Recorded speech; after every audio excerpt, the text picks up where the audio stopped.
other distinguished guests, Texas Freedom. Congressman Westmoreland and I served together in the state legislature. Good friends from way back. We came in about the same time, and left about the same time. He went on to better and greater things. I'm still right here in Forsyth, Georgia, right across the way. But as you know, there's some discussion, as the Congressman mentioned here a moment ago, in Washington, D.C. right now about firearms ownership. Unfortunately, a lot of the talk is coming from folks that, quite frankly, have just had it on their agenda for a long time to disarm American citizens. People who've been keeping a low profile, waiting for just the right opportunity to use some tragedy for their political purpose. I know how they are, because along with people like Lynn Westmoreland, I battled them for 16 years in the state legislature in Atlanta. And we all know that they have a very strong ally in what is, in many cases, a very leftist media. In 1999, I authored, and I believe Lynn Westmoreland co-sponsored, House Bill 189, the first legislation in the nation to prohibit nuisance lawsuits by cities against firearms manufacturers.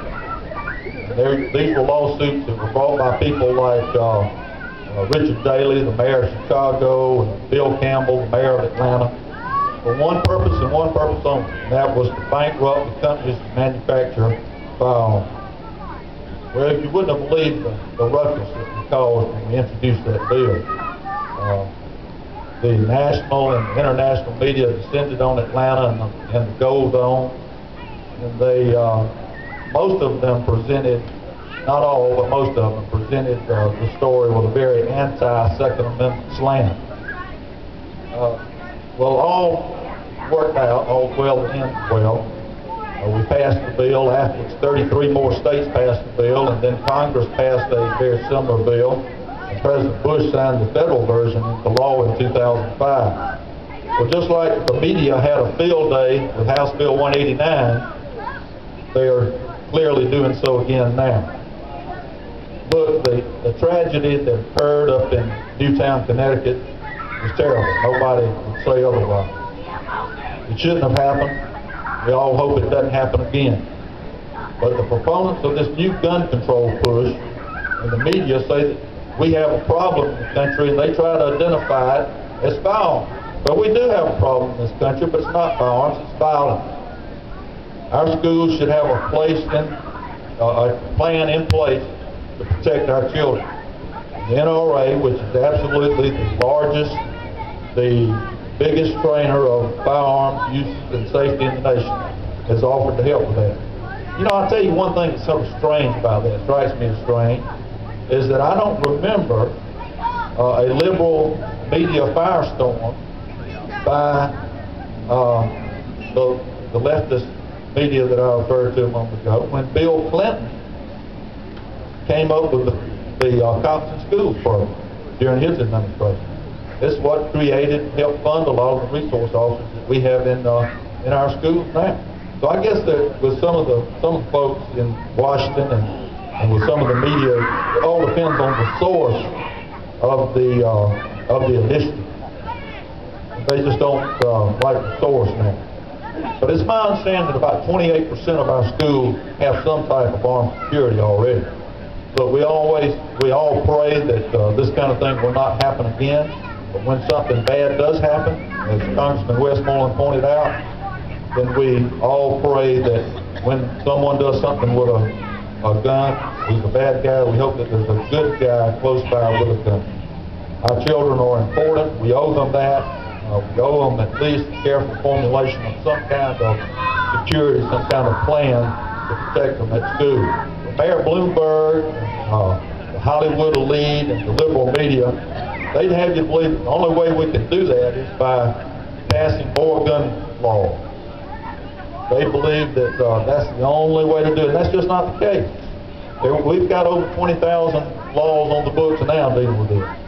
The President, Joe Biden, and Mayor Bloomberg aren't promoting enforcement of the laws we got on the books. No, they want more. Wonder why. Could it be because they really see the disarmament of the American people with total disregard of the Constitution's Second Amendment? I think that's exactly what it is. Look at what Vice President Biden, Senator Feinstein, and Mayor Bloomberg are pushing. Reinstatement of the semi-automatic firearm ban, a limit on the number of bullets that will fit into the magazine, a type of universal background check that won't work without firearms registration. These are dangerous times for those that love liberty and love our Constitution. Let's look at what the President's own experts had to say in a January 4th Internal Justice Department memo that recently came to light. It says, an assault weapons ban is unlikely to have an impact on gun violence. And these experts go on to say that a gun ban will not work without mandatory gun buybacks. Will mandatory gun buybacks equal government confiscation of legal firearms owned by honest citizens? Further, these experts say that the effectiveness of universal background checks depends on requiring gun registration. So the administration then believes that a gun ban will not work without mandatory gun confiscation, and universal background check will not work without requiring national gun registration. So that, as Congressman Westmoreland has already said, is what's really cooking in the background. I guess respect of our Second Amendment protected rights and enforcement of the existing laws is really too much to ask of those that apparently intentionally allowed and authorized and encouraged the illegal sale of firearms that were directed across the Mexican border and resulted in the death of who knows how many, including one of our U.S. Border Patrol agents. The proposals that have come forth from the administration, from Senator Feinstein and others, are the wrong ones. They're not what the American people want.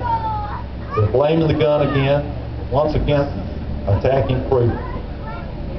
We will not, as American citizens, support this.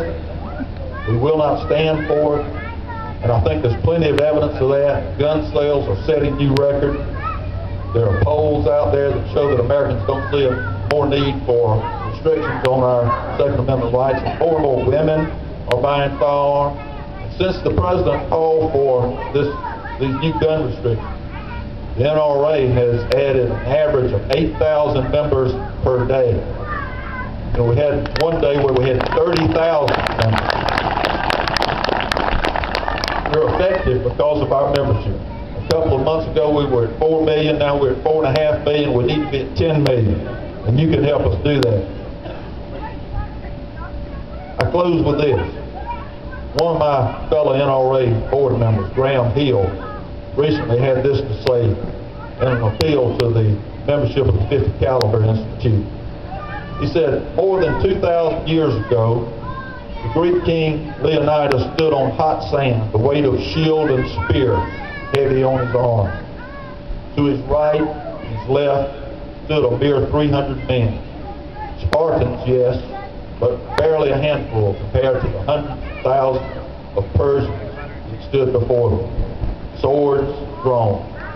And in a loud voice, the Persian king delivered his demand: lay down your arm, lay down your weapon.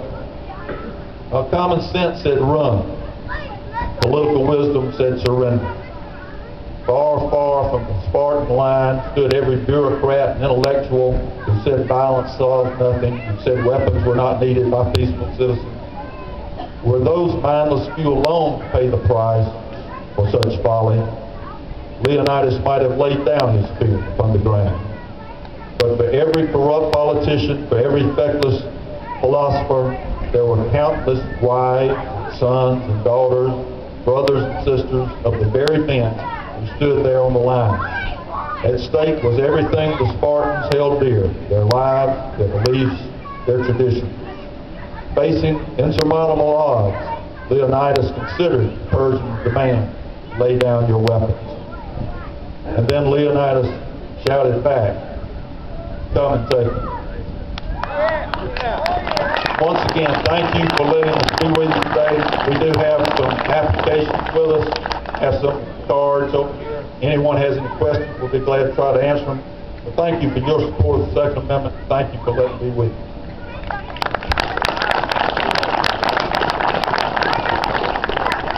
That was Mr. Curtis Jenkins, and I would like to thank all the speakers that were out here today. These guys really believe in what they're doing here today, and I'm not mistaken, they're all still here. So meet them, talk to them, and feel for yourself.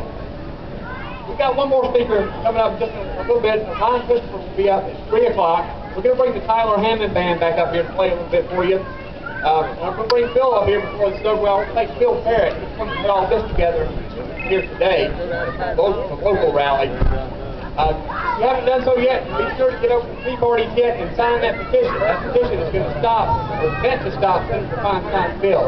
And that's what we're here for today. Hey,